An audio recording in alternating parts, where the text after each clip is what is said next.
Good evening, everybody, and welcome to Social Media Marketing, brought to you by the Orland Park Public Library.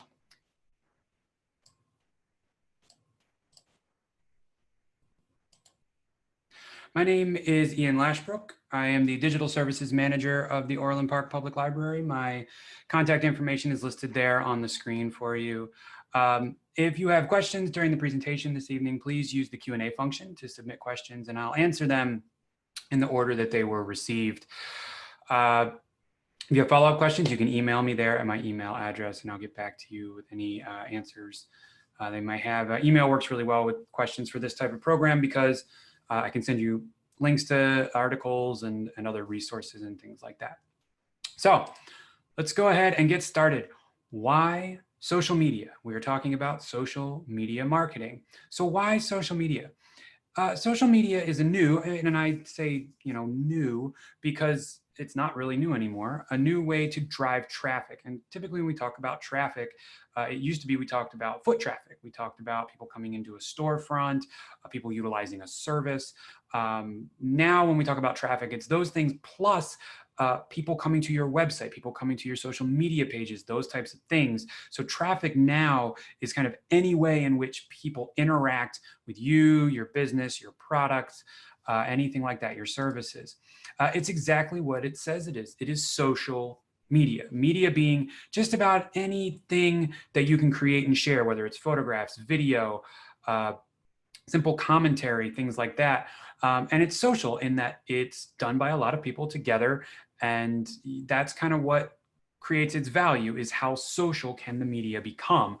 When it gets very social, it goes viral. It's a direct pipeline to your customers. You can interact directly with the people who are coming and hopefully interacting with you, or coming to your store, utilizing your services, those types of things. You can interact with them on a one-to-one basis if you choose to. Viral content can lead to a boom in sales. Viral content being when something kind of takes off on social media and a lot of people start interacting with it at the same time. Viral content can kind of highlight you, your brand, your services and products, those types of things. So it's, it's hard to go viral, but when it does happen, it can create quite a boom for you and your company or brand. It's like an ad agency, but for smaller businesses, and you can interact, like we said before, a direct pipeline to your customers. You can interact directly with folks. You used to have to pay ad agencies, like we've seen, a lot of people have seen the show Mad Men, pay a lot of money for people to figure out ways to get people interested in your product. Now you can kind of do that yourself, and it can be more localized. It can be, especially a term we like to use is hyper local. If you really know what people in a very small specific area are looking for, social media can be a way for you to interact with them and create business for yourself. It's great for areas of business that are media friendly. One thing I always think of are restaurants and places like that, where you'll a lot of times see a restaurant showing pictures of food and things like that. Any type of fashion, clothing, things like that, where you can take pictures, share videos. Sometimes something like maybe a flower shop can do a how-to video on how to arrange a bouquet, things like that. So it's really good for areas that kind of have a natural media component already as part of, maybe their business model. So there's a difference between social media influencers and then social media for your business. And a lot of people get confused here. An influencer, a social media influencer, is someone who uses their social media status to sell products. This can be famous people or users who have amassed large followings. There are people nowadays who make their entire living just off of being a social media influencer and are famous and or popular on social media platforms. And they can sometimes be kind of contracted to sell products for those manufacturers. They are the product, the influencer, not the service or item. Those are just tangential. So if you're having an influencer shop your product, be careful, because once that person stops, you may no longer see the business because your product isn't really the thing that people are after. It's the personality, it's the influencer. Now, social media for your business is used to alert and interact with prospective and returning customers. Content is aimed at generating interest in the business. So the goal of social media in regards to your business is to generate buzz, to generate some sort of interest. That can happen on a very small, like I said, hyper local scale, or it can happen on a much larger one. It's also used to drive SEO, which is search engine optimization. SEO is basically, well, in most people's cases, Google, although to a lesser extent, Bing. Google kind of where they place you when people search for your, your area of products. So like if you're a bookstore, where do you get placed locally when people start looking for books? Your social media content can help drive up your SEO. It can get you placed higher on those Google searches if your social media content is very relevant to the products you're selling. And that's an important thing to remember there. Relevant, keeping on target, and we'll talk a little bit more about that later. All of those things, when you become kind of a subject matter expert, or Google thinks that you and your brand are very knowledgeable in the area that you're currently selling products in, that drives up your search engine optimization and puts you higher on those Google searches when people search for things. So what about all these social media platforms? And there are quite a few out there. We're only going to focus on a couple tonight, and we're going to focus on the biggest ones that are the easiest to get started with. The problem is that while they may be the easiest to get started with, there's a lot of noise to cut through because they've typically been around the longest and have a lot of people on them. And so it can be tough to get noticed or get some traction. Facebook, obviously Facebook is the first one. If you're trying to attach a consumer base that's the demographic skews a little bit older, Facebook is a great place to have your business, your product, your service. It's similar to your website, Facebook page. It offers your business information, your contact information, some information about the product, service, or business or brand. It allows customer interactions, reviews, feedback. People can post on your page. This can also be kind of a double-edged sword. You want to make sure that you're creating a good space for interaction. You want people to be leaving positive comments, and you want to create a positive space. It's a great place to share longer form content and promote other businesses. You'll see a lot of times people tag other businesses, other people, things like that in posts on Facebook. This is a great way to create synergy between your business and maybe another business that's related. I like to think of my last position in a library I worked at, kind of cat-a-corner from each other were a cheese and wine shop and a chocolate shop. Those are really good, two good kind of synergistic businesses that don't necessarily kind of step on each other's sales. So it would be, it's good to get those two kind of working to help promote each other. You have the ability to boost posts, so there's organic posts and then there's boosted posts. Organic posts are typically aimed at your audience that you already have. So as you amass more people that like your Facebook page and are following your page for updates, that's kind of your organic audience. Boosted posts are posts that you pay for that get kind of spread out more widely. Facebook's algorithms limit how many people see all of your posts, and it's gotten lower and lower and lower. And it's kind of interesting. So like, let's say you have 100 people follow your business on Facebook, and one of your regular posts that aren't boosted gets seen by 10% of the people that follow your page. Well, 10% of 100 is 10 people. Now, if you're Nike and you have 100,000 people following your page, that gets seen by 10,000 people. So talking again about getting traction on social media and stuff, it can be difficult. A lot of people choose in the beginning to pay a little bit to get their posts seen by more people. Those boosted posts are kind of shown more widely and may help attract people to your page and make them aware. Be aware of how Facebook decides to see your posts and how much it costs to boost them, because sometimes it can be beneficial, especially if you're trying to get that audience started and going and you want to invest some time into social media marketing.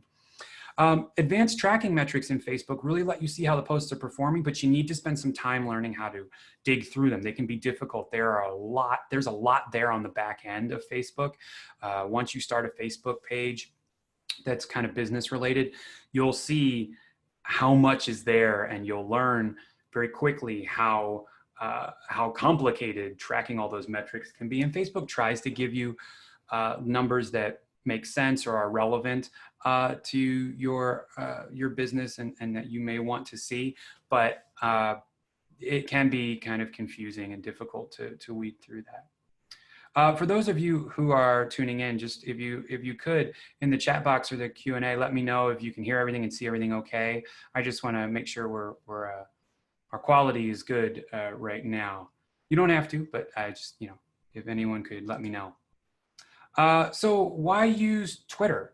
Well, Twitter is faster moving. It's more spontaneous. It's great for, limited time announcements or short blasts of news, very quick things that you want to get out quickly and kind of have a buzz over in a short period of time. It encourages discussion. You interact directly with your customers or your followers, and you can be part of their conversations as well. It goes kind of hand in hand.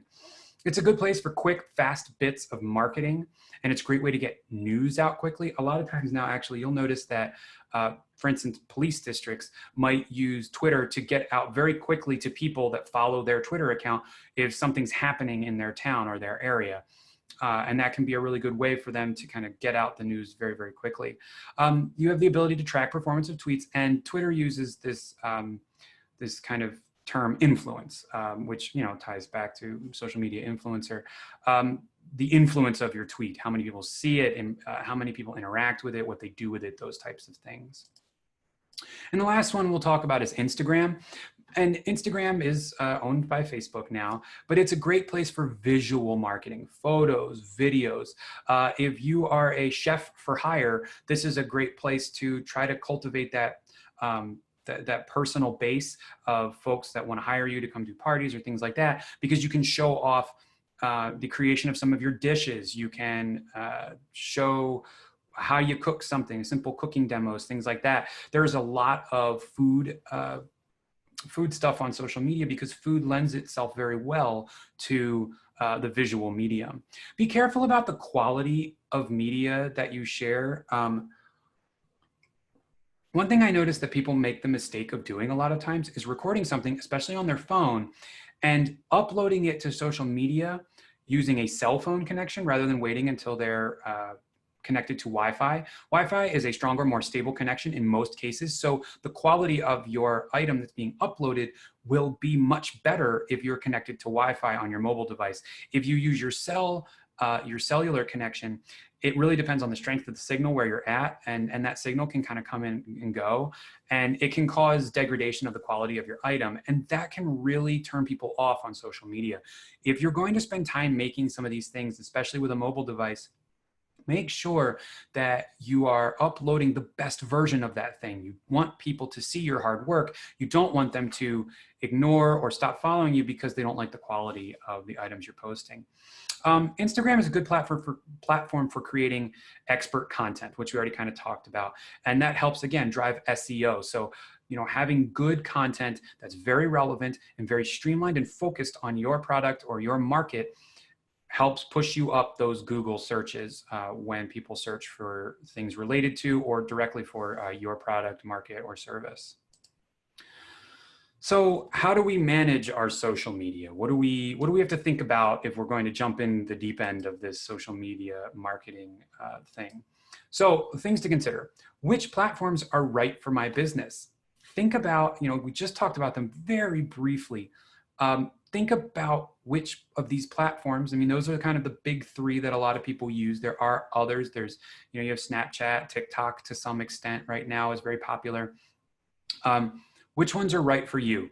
What kind of content do you want to make? What kind of followers do you want to have? How do you want to interact with them? Do you want to be kind of constantly interacting? Do you want more of maybe a bit of a news, press release outlet type space? Think about that and think about which one's right for you. And I would suggest starting with just one. Don't go get a social media account for every single platform for your business, you will get overwhelmed so very quickly. Maybe get your name on all those, so you can claim a name that's close to your business, but don't really jump in with them. Pick one to focus on and try to get an audience with. How often will you post? This is one thing that I hear a lot from other social media marketing people, and that I read a lot online, is that your schedule of posts is very, very important. This is also true for people who create content for YouTube and Twitch and things like that. People want to know that you're going to be posting regularly. Why would they come back to your page or your social media account if you're not regularly posting things? You will kind of disappear from their brain. And that's what you want, is you want to be in there. You want them to be thinking about you when they decide to invest either in your market or product or business. You want your particular business to pop in their brain. So how often will you post? It's really important. I say start slow, because if you start really, really fast, you may get very discouraged at the lack of interaction in the beginning and kind of give up. What you want to do is start slowly, get a little bit of interaction, and then kind of work your way up from there. How do I achieve the best possible quality? A lot of times people are going to be using their phones. Yeah, well, how old is your phone? Does your phone shoot good video? Does it have a good camera? Are you familiar enough with the photo filters on your phone and the filters in the platforms that you're posting on to be able to create really interesting content that will grab people's attention? Maybe I'm trying to think of maybe you own like a kayaking business. So you get a GoPro, like a high definition portable video camera that you can attach to your helmet while you're kayaking, and kind of take people on little tours of the area where your kayaking business is, things like that. You have to think about what devices will help you capture the content that you want to share with your prospective audience. What is your comment policy? This is very, very important. What are you going to do when the inevitable negative comment or troll comes to your page?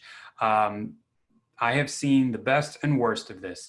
I've seen people come to Facebook pages just to complain about one very specific instance.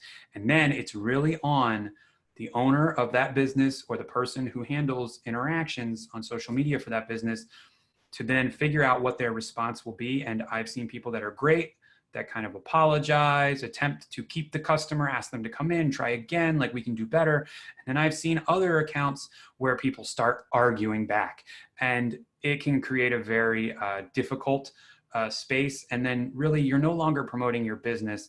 It becomes kind of your personal platform for defending yourself instead of trying to promote your business.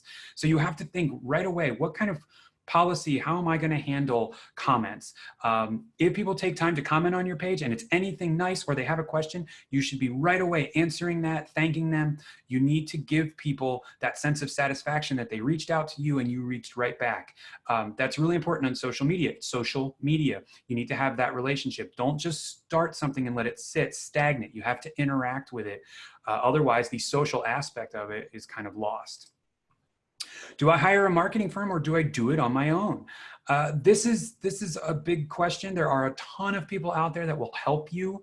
But to be fair, you can probably get started on your own. A lot of people, when they start their business and they start their social media accounts, the first thing they do is ask a lot of their friends to go like their page. And that immediately jumpstarts them a little bit on the platform that they're on.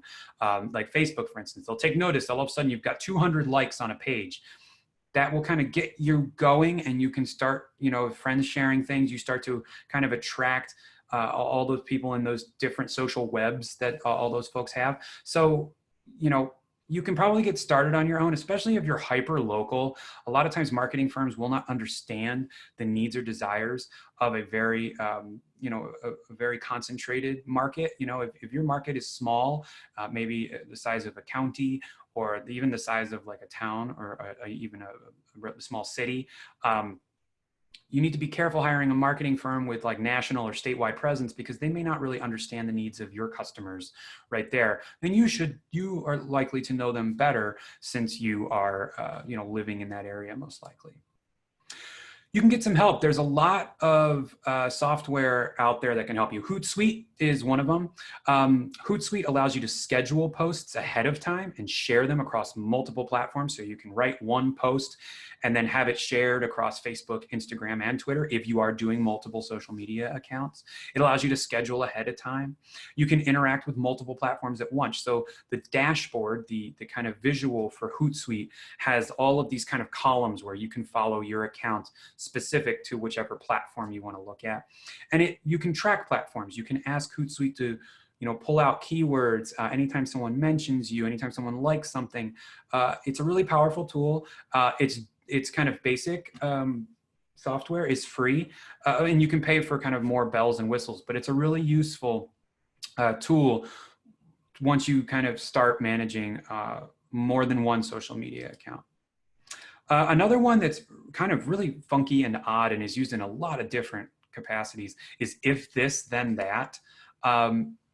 It's a little difficult to explain sometimes. You maybe go to their website and kind of see how it works a little bit. But what it does is it connects services that don't typically work together. It connects them together. So you can save and share Instagram photos that you post across all of your social media accounts. You can save the tweets that you like on your account to like a Google spreadsheet. So you don't have to go scrolling back through your account to see what you liked. Maybe you liked something that had a link and you had this, if this, then that set up so that now you can go to the Google spreadsheet and click the link. You can duplicate Twitter posts on your Facebook page.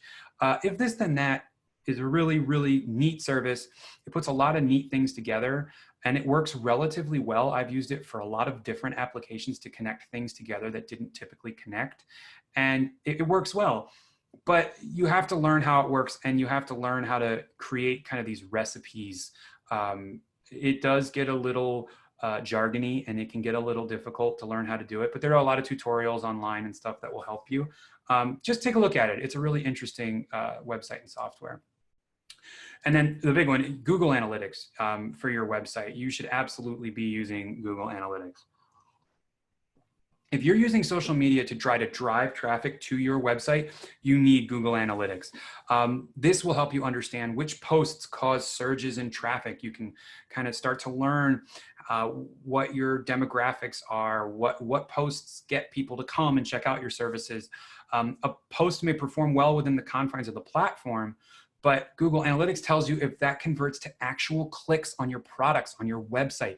That's what you need to know. You need to take, you may have great interaction on social media, but if people aren't coming over to your website to buy the things that you're trying to get them to buy, then it's not really helping you. And you maybe need to change your strategy. You can also see which platforms your traffic is originating from. Oh, hey, these people came to my website from Instagram. These folks came from Facebook. It's really important that you understand and utilize Google Analytics to figure out what social media content that you're posting is actually driving up your business. So let's talk about generating content. All right, think of buckets. I know that sounds a little odd, but we want to think of content as different types. And in each bucket is a different type of content. So let's talk about bucket one. Bucket one is corporate content. We have that nice, pretty picture right there. Corporate content has high production value. Corporate has probably spent a lot of money to film something, record something, take really nice photographs like that one right there for you.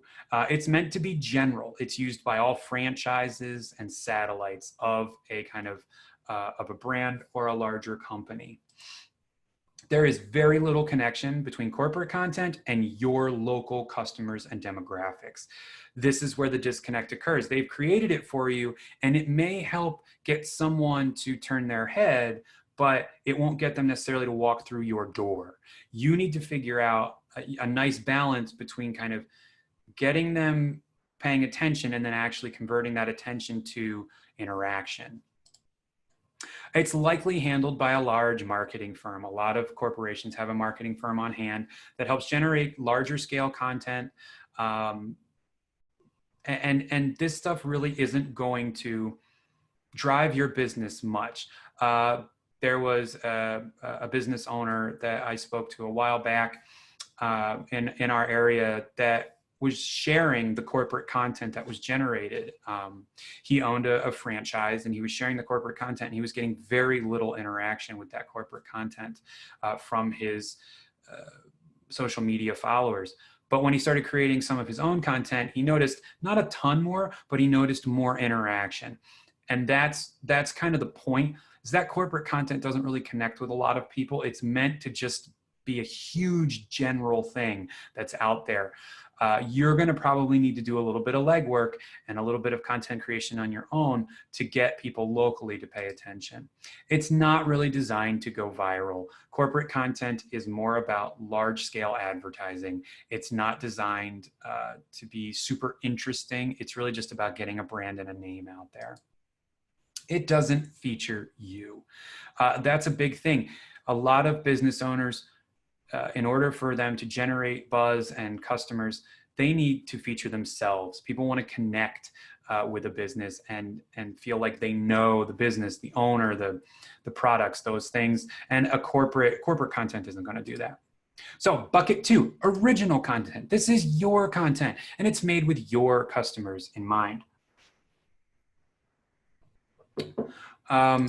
You speak directly to your customers. This is your platform. Literally, it is your platform. It's your chance to show off the things that you're doing, you're selling, the services that you're able to provide.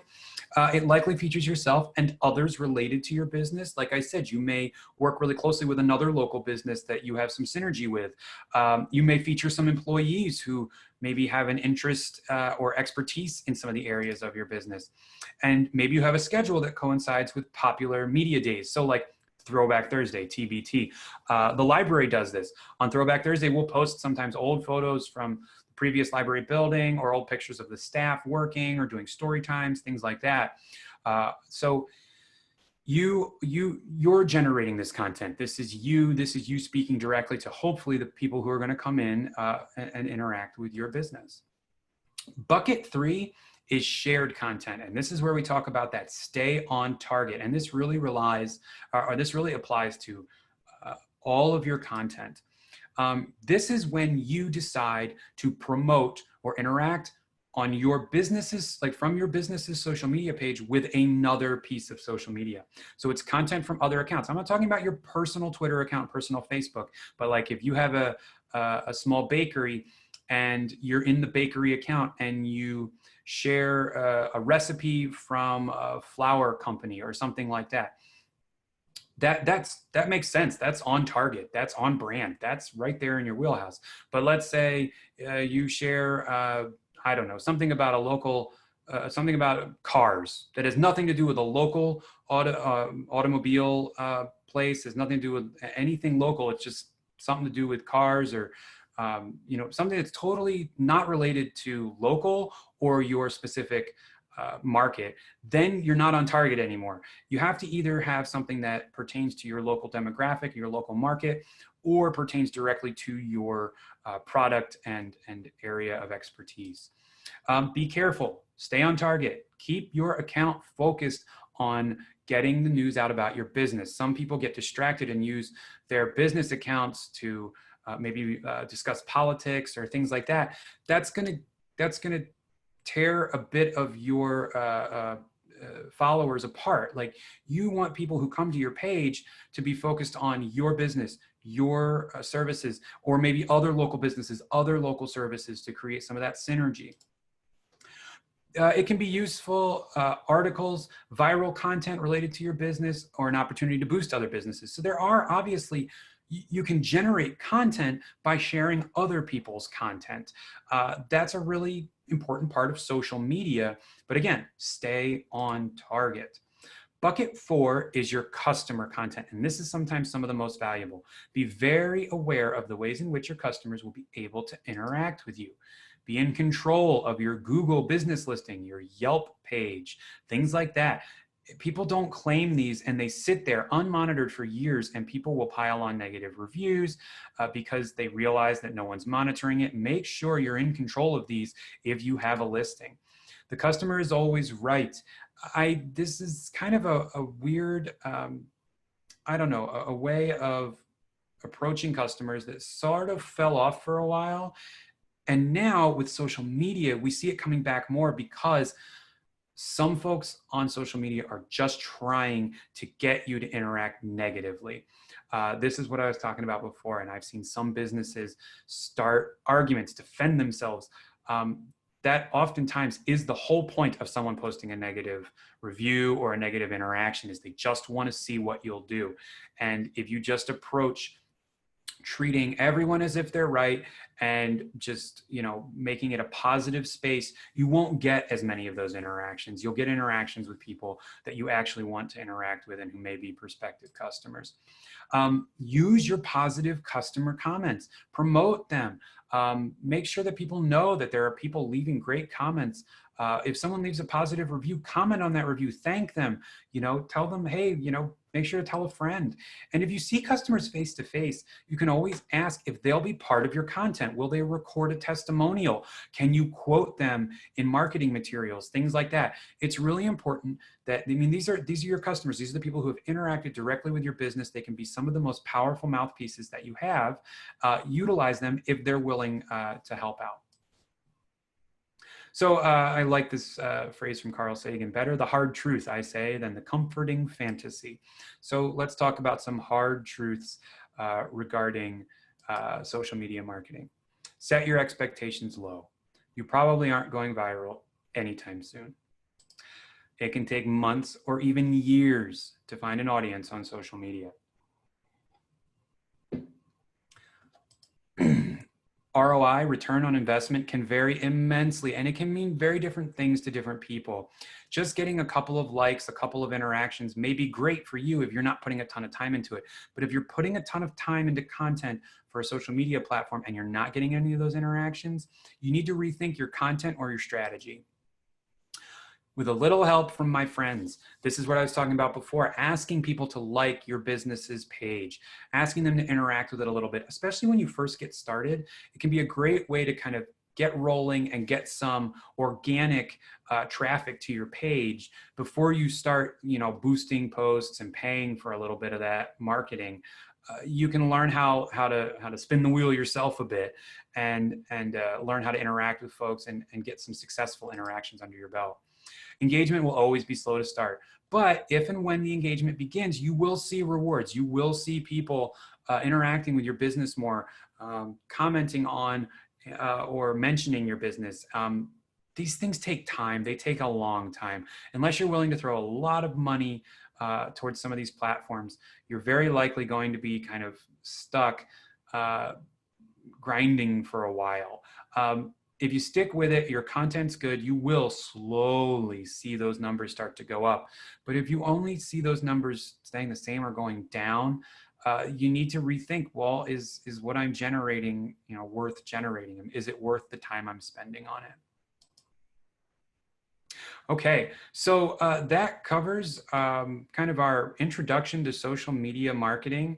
Again, my name is Ian Lashbrook. I'm the Digital Services Manager at the Orland Park Public Library. There's my email address there. If you have questions, please email me. I can oftentimes send you other resources, other links, things like that via email, and we do have a lot of them that we can share with you. Does anyone have any questions? You can use the question and answer box or the chat feature if that's easier for you. I'm happy to try to answer any questions. If not, I can always do a little research and get back to you later. But otherwise, thank you very much for attending this online Zoom webinar. And yeah, have a nice night.